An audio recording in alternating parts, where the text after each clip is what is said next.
நீங்கள் உங்கள் தேவனுக்கு கீழ்ப்படிந்தால் தேவனே உங்கள் சத்துருவிற்கு சத்துருவாய் மாறுவார். நீங்கள் கொழுத்த கன்றுகளைப் போல் வளருவீர்கள்.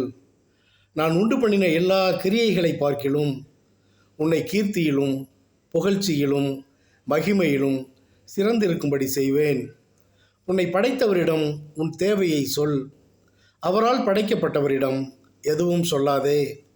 உன் வாழ்க்கை அழகானதாய் அமைதியானதாய் மாறிட உன் தேவனிடம் வா. உன் எதிர்காலம் குறித்தான ஒரு நோக்கம் தேவனிடம் உள்ளது. அவரை நினைக்கும் பொழுதும் அவரோடு உறவாடும் பொழுதும் நீ புதிதாக உருவாக்கப்படுகிறாய்.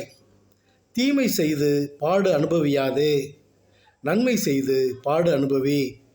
நீ பெற்ற சந்தோஷம் பாடுகள் அனைத்திற்கும் உண்மையாய் சாட்சி கொடு. தேவனுக்கு உன் வாழ்வின் முதலிடத்தை தா. நீ கடைசி வரை கைவிடப்படாதிருப்பாய். ஐஸ்வர்யமும் கனமும் தேவனால் வருவதால் காலத்தை பிரயோஜனப்படுத்திக்கொள். நீ பாவி என்பதை ஒத்துக்கொள். அவர் கிருபை உன்னை தொடரும். உன் ஜெபத்தை தள்ளாமலும் அவர் அன்பை உன்னை விட்டு விலக்காமலும் இருப்பார். ஆமேன், ஆமேன், ஆமேன்.